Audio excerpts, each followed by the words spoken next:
Welcome to Think Big with Dan and Qasim. Join hosts Dan Melnick and Qasim Masood as they explore big ideas, limitless possibilities, and engage with visionaries, entrepreneurs, and thought leaders who dare to dream big, get inspired, motivated, and find practical tips for personal growth. Think big, dream bigger, and ignite your potential. All right. Welcome back, everybody. Yesterday, Matt Sabo. Matt, it's great to have you on. Thanks for being here. And can you tell us, first of all, where you're calling in from and what you do for a living with MixMix? Thanks for having me. I'm calling in from downtown Chicago, here in sunny Illinois. Awesome. I'm one of the three co-founders of MixMix, a brand that we created to take control of dosing with savory and sweet salts and sugars that you can add to any food or any beverage. That's amazing. Yeah, I know I mentioned right before we got on the call. I think this already, I can tell, solves an issue of dosing with things like this, whether it's ready to drink foods or, those like very, very potent gummies that I think I saw on your website, like taking like a bite of a corner of a gummy or something. It's like definitely I found myself doing sometimes. But I guess other than that, or along with that, what did you got to find out there in the market as far as an issue or something that you were looking to do a little bit differently or better in this space of consumable delivery mechanism, I suppose, for THC? Great question. My two co-founders, Allison and Caitlin, and I all came from slightly different places from what motivated us for this product and this brand. But one of the big drivers was we thought was a lack of innovation in the space. There's no shortage of sweet confectionery products. So following what people are comfortable with from a format standpoint, gummies, candy, brownies, like it really dominates what you see for a lot of new edibles. Beverages has been a great innovation in the space. I'm a very happy consumer of that format, and my background in beverage, I see the overlap there. For people that are looking to cut back on alcohol, beverage is a great format for that as well. So when we looked at building this brand and the format itself, we found a really hard time scaling beverage in today's regulatory environment. So having to build a supply chain that was a single state and then do it over and over and over again worked really against us on building really sustainable P&L. We also are big fans of flavor. So when you look at it from a condiments or how do you dial up taste for whatever you're eating or drinking, that led us back to what we thought was a very margin-friendly, convenient on-the-go format in stick packs. So it's like this convergence of the convenience of an RTD, like a ready-to-drink beverage, but with the ability and flexibility to add it to not just drinks, but also to food as well. Yeah, I guess and looking at this, I actually, when I was originally looking at the website before we hopped on here, I assumed it was a drink mix. It's really fascinating that it's good for, to go on foods as well. So I guess to that point, when you think about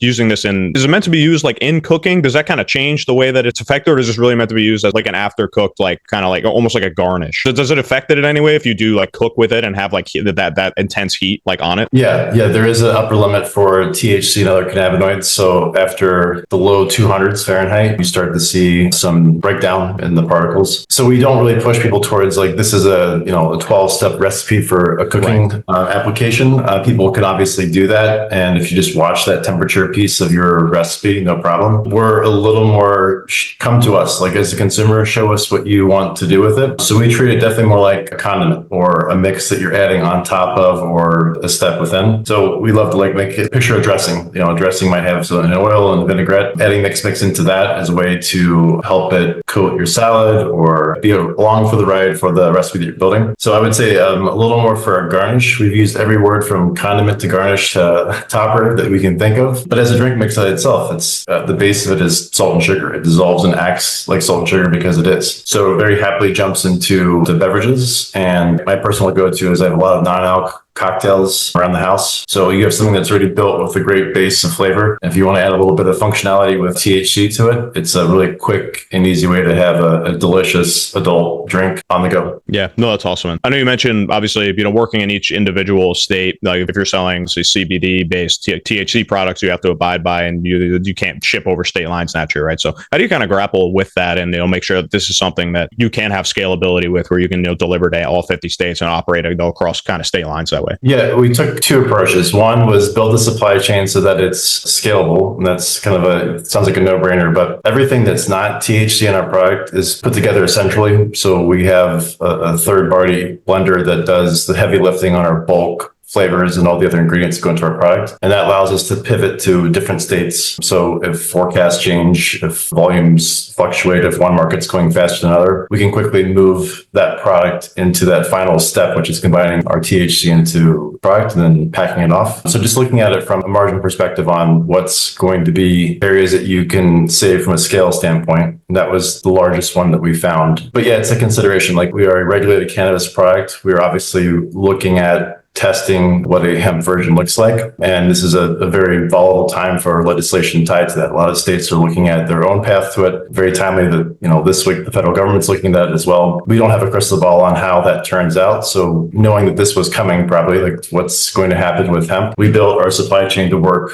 with either hemp today or maybe cannabis in the future for legalization. We'll open up things like direct to consumer or interstate commerce. So our model, or not our model, but our supply chain really doesn't change that much based on that. It'll just change our ability to operate a little more freely and save some cost down the line. Right. Yeah, that makes sense. And I guess since you are operating in these regulated markets right now, what was your kind of go-to-market strategy when you got done, developing the product, ready to bring this thing to market? Were you looking to sell into, I guess, kind of like grocery stores, liquor stores, with dispensaries? What was kind of your general strategy at first when you first brought this to market? We're hyper-focused on retail cannabis, and there is a very set fulfillment chain with production, fulfillment, secure transport, and then sell into a retail location. There are some states that have indirect to consumer. So Michigan's an example where you can purchase as a consumer from a website and then either go pick it up or have it delivered. And that's through a secure transport network that's already established. We'll look to test those kinds of fulfillment models in those markets, but it all starts at the dispensary. So our job, if we do a great job at it, is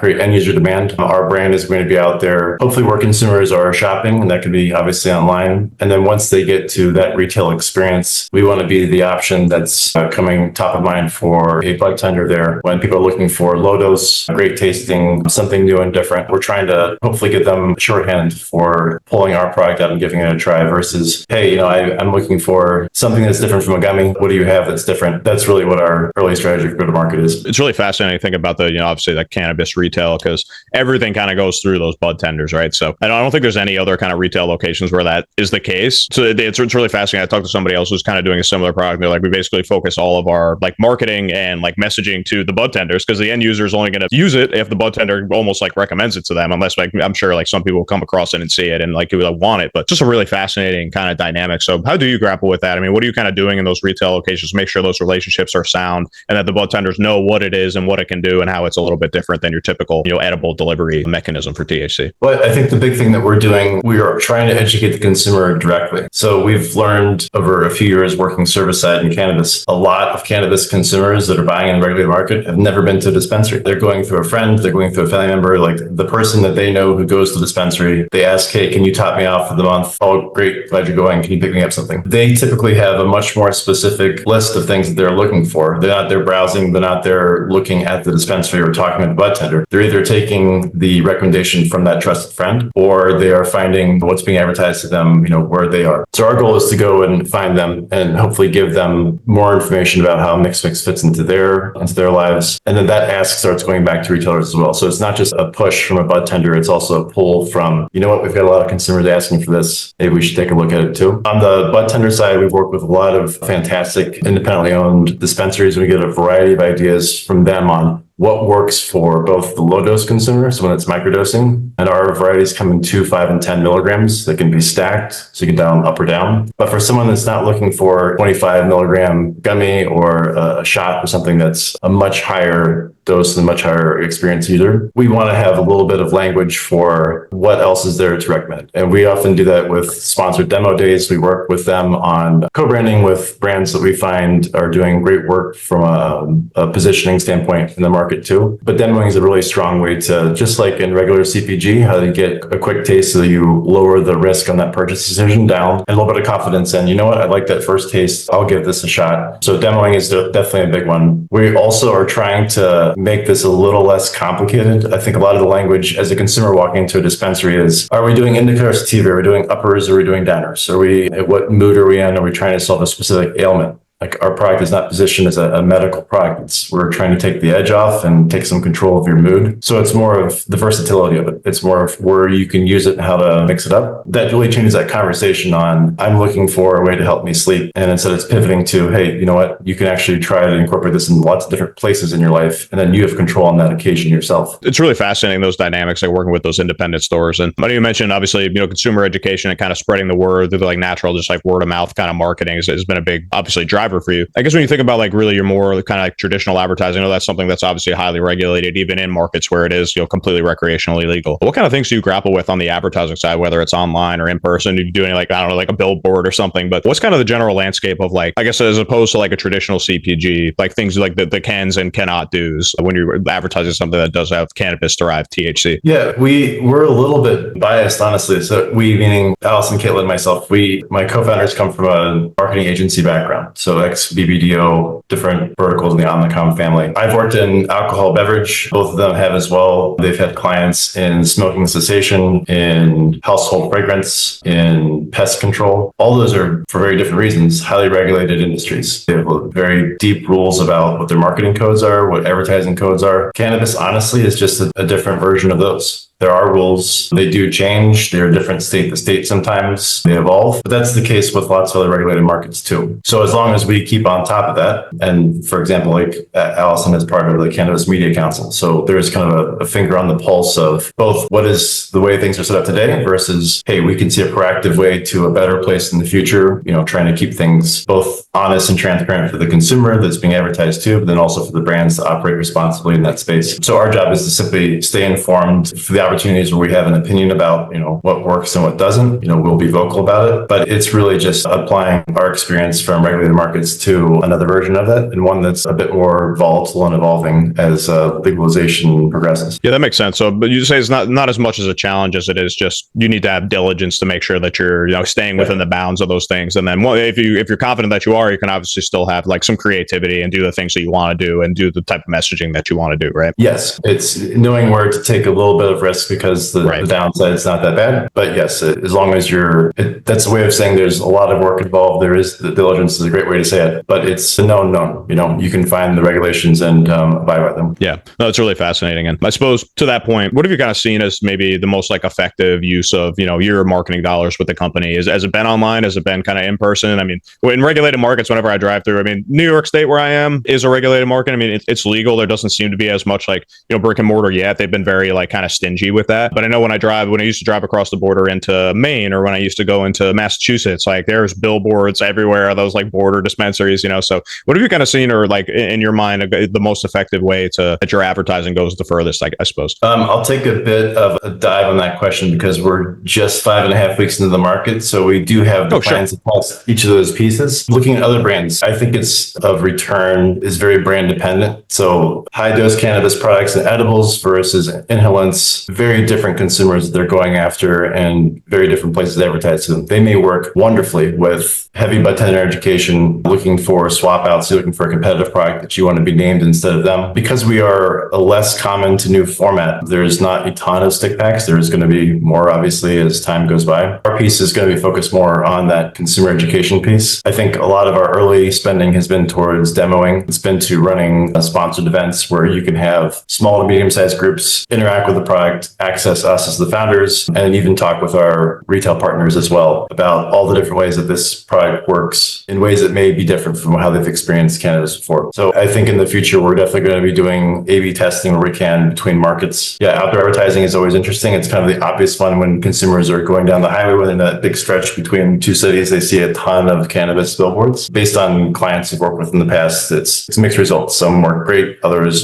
they kind of treat it as a table stakes sort of thing for areas they're very active in. We are hopefully looking to hold value for our brand and for consumers. We will pass back margin when we can directly to the consumer where possible. And when we look at advertising as part of that value chain, it's probably going to go to education in all the forms that could take. That could be not just demoing, but also digital content that consumers can access and then see how other people are interacting with the product. Yeah, no, it definitely makes sense. And sorry, I meant to ask earlier on, but when did you actually bring this product to market for the first time? When was your initial launch, I suppose? It was back in late March. Very and cool. that's launching in Chicagoland. So Chicago and suburban areas in Illinois. We are likely going to stay in the Midwest for a bit. So Michigan is probably our next launch market as well. And we're spinning up for that with our co-packer there. But yeah, it's early days for us, even though the work has been going on we always try to remember, has it been 18 months or 2 years? But it's been a bit in the background on the planning stages. Congrats, by the way. I did not realize it was that early on. So really congratulations. Awesome. I think there's nothing but opportunity for a product like this. It's so novel. I think it's like for someone like me, when I come across something like this, I'm like, this is exactly what I'm looking for. I didn't even know this is what I needed, but this is exactly what I needed. And then I think this is obviously, one of those things I mentioned, like commonality of experience and entrepreneurs in different industries and different stages of their business. One of the biggest, I think, takeaways from doing well over 100 podcasts in the CPG space now is just one of the biggest pieces of advice I get from folks is basically just like to anybody who might be starting in a CPG realm or in something like this is, the roadmap is going to be probably 5 times as long as you think. Like you think you can get a product developed and in the market in 6 months, it's going to take anywhere from, like you said, 18 months to 2 years, right? So as far as like that commonality of like entrepreneur experience goes, this is just another kind of example of that. I'm sure you were not expecting it to take 2 years, but it definitely does. And to that point, I know I mentioned there's always a question I do always ask on the podcast. I love people's answers to. It's always so fascinating, which is, and I know it's very new for you, but obviously everything you learned in the past 2 years doing the product development, and even though being in the market for 3 months, obviously you learn a ton once you get out there for the first time. So if you could go back and kind of start this business again, I suppose, if you could give yourself any one piece of advice, if you were to do it again, what do you think that piece of advice would be? It's a great question. You know what? So before doing MixMix, and I still do this bit now, I was running advisory services for beverage brands that were in the startup space. So typically brands that are just pre-revenue to a Series B. So in my time, I've got a chance to meet tons of startup folks and experience their problems as an advisor, as a consultant, as someone from the outside. What a great place to learn before going and doing it myself. That's the narrative I told myself, and it has proven to be very true. I think the advice I would give myself is similar to what you mentioned there. Time is definitely the thing that people don't get right. And it's not their fault necessarily. There are people that they put optimism above the plan and the strategy, and there has to be a balance. You have to be optimistic. You have to be able to have the grit to just keep moving forward. But it doesn't replace having, a good strategy in place on the sequence of events that happen and the focus. So I think it's related to time, but the thing I didn't understand when I was an advisor only and talking to startups is bandwidth. I can tell them, here are the 5 things you need to do. They have time to do like 1/2 of those things, or the budget, or the people on their team to execute that. They know that they need to do everything else. They know it's important. They know that, all these things matter. It's the bandwidth to be able to pull it off. And that's the life that, my 2 co-founders and I are in right now. So if I had the advice back when we started, it would probably be put a little more focus on what you want to accomplish in the short term, meaning within the next 12 months, and then rerun the calculations on how much time that's going to take and simply plan for that. There's some great founders out there that I admire that have, they're going to plan to build this business for 100 years. Like they're not going to take the pressure of VCs or of their investors or what the market seems to dictate to them. They're going to make the decisions that I'm going to be here for a very long time. And sometimes that means moving slower. So I think celebrate those wins on the doors you sign up and the places you have today, and then spend more time with them on building their loyalty, building consumers' loyalty in those places before feeling the pressure to like jump out and scale. We put that pressure on ourselves right now, but it's a very real thing. What happens is you get distracted. You lose focus because you're trying to do too many things. I think that's the biggest thing I would tell myself, like if we go back in time. Yeah, it's great advice. And again, you're probably not surprised to hear it's a very common answer I get to that question. Yeah. It's one of the most important things and one of the hardest things it's seemingly to manage as an entrepreneur. I think you can get so lost in the kind of like day-to-day operations, especially when a lot of folks that come on, it's just them, or maybe it's them and their partner or wife or husband is like the CFO. So it's like basically one person with a little help from one other, trying to do everything that, you 3 are doing. It can be, you get into the operations, you start to have some growth, the logistics ends up taking up all of your time, but you still have other things to do. So like, that your 7 p.m. to midnight becomes something else outside of the logistics side. And then it's very easy to lose sight of, your short-term goals, just trying to keep the operative side of the business fluent, I guess. So no, it's really good advice. And, after you hear it for the 30th time, it's not anecdotal evidence anymore. This is like one of the very most real things in the CPG space. I think if somebody asked you like, what did you learn from doing this podcast for the past 3 months? That's probably what I would say is almost exactly what your answer was. So I appreciate you being a part of that conversation, shedding some light on that. Seems to be a lot of folks that listen to the podcast podcasts are people who are looking to get into the CPG space for the first time or very early on their journey like yourself. So I really appreciate you sharing that perspective. And also just wanted to ask Matt, just for anybody listening, anybody might be interested in, take a look at your product if nearby in the area, want to try the product or maybe interested in a potential business partnership with you in any way. What's the best way to stay in touch with you all at MixMix? Follow us on socials. LinkedIn is a fantastic platform for cannabis. It's the most cannabis friendly one that's out there. That doesn't always help consumers, but it definitely helps the B2B world from a service provider and partnership standpoint. So we are all active and vocal there. GetMixMix.com is the greatest, quickest way to find our stores that are live with menus attached to it. I'm pretty easy to find. So I always push people to take their networks more seriously, like be very proactive about it. We do that as well. And we would be nothing without the folks that we surround ourselves with that help us in these really tight times, solving big problems, giving us access to other people's brain power. So I always welcome connections, people that want to like chat, talk through things. I'm certainly doing it a ton myself. So don't be a stranger and reach out anytime. Awesome. Well, Matt, I just want to say thank you again for coming on, man. I really appreciate your perspective. I love everything you're doing. It's such an awesome product. And just want to wish you the best of luck and continued success in everything you're doing, man. And I really look forward to staying in touch as well. Thanks so much. Appreciate it. You too. Thanks, Matt. Thanks, everybody. Thanks.